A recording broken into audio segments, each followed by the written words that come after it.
Okay, so my name is Kleb. Currently, I'm working with a client who's a global digital marketing agency.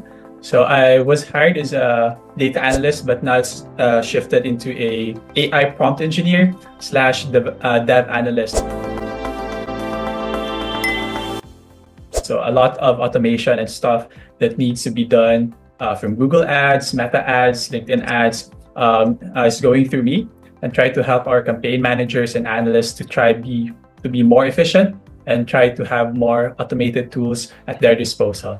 A lot of research is really necessary to combine those two worlds from marketing and also the AI stuff and try to automate those. So I would say on my end at least, I get to learn from my managers, from the people above me. I just try to ask them and communicate with them.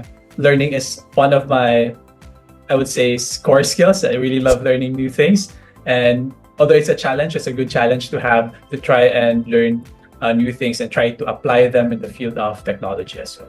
So firstly, when there are tasks or requests that needs to be done, I make sure that all the requirements I get from them is all clear, that I get all the things that I need from them.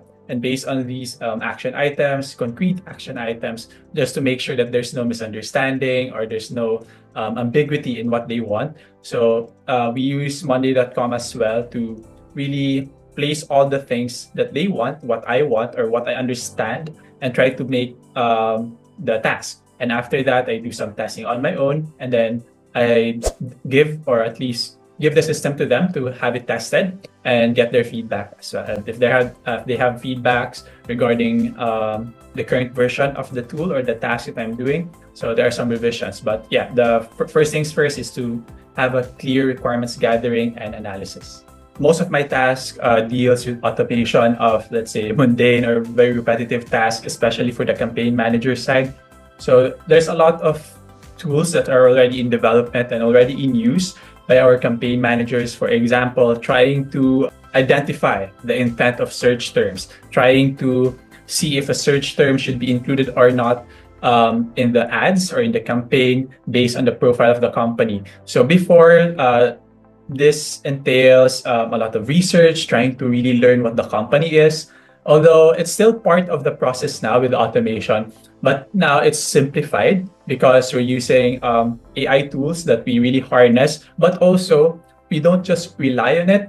After analysis of the AI, we also have the human counterpart try to do the double checking and make sure that the results are in line with what the humans would understand. So those tools are, I would say, the things that I've contributed to the client for the digital marketing agency.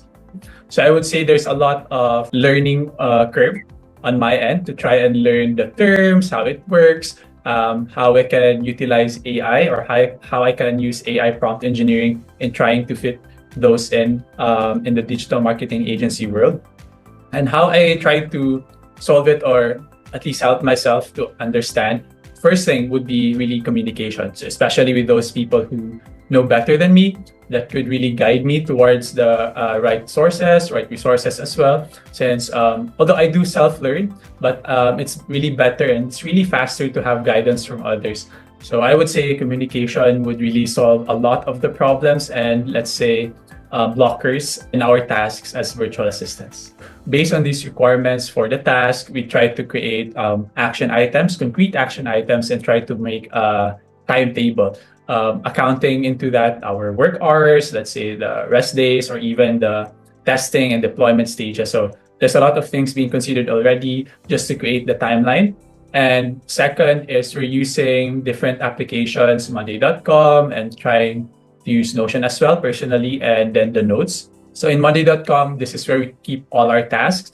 So this is a task management board system. So all of the notes or all of the things that we need and communicate with others are stored there, so that we could have a centralized application for our updates, for our, let's say, concerns, that's revision and stuff like that. So we just utilize technology on our end, so to not fully rely on our memory alone. So just, fully utilizing the technology that we have as well. I hear some people say that some virtual assistants are not as good, but I tend to think that quality clients pull quality VAs as well. So I would say, personally, in my experience from VA Masters, the other people that I'm working with in with our client, also coming from VA Masters, are of quality as well. So they came from good universities. They have really good work ethics, and they try to communicate not just in our native tongue, but also in English, not just with each other, but also with the managers and with the owners and with clients as well.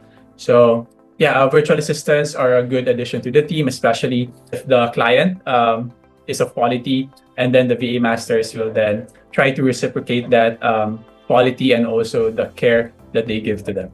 Integrity part of the VA and the client. Trust is a two-way street. So whenever the client entrusts me or the VA with some sensitive information, especially confidential information about the client or the company, passwords and stuff like that. So I would make sure that since they trust me, I also will make sure that I'm trustworthy as well and will not try to leak this information away from them, because it doesn't just damage them, but also my reputation and integrity as a virtual assistant, not just to the client, but also to the agency and also to the field of virtual assistants. So I try to be as a VA with integrity as much as possible and try not to tarnish the image of VAs.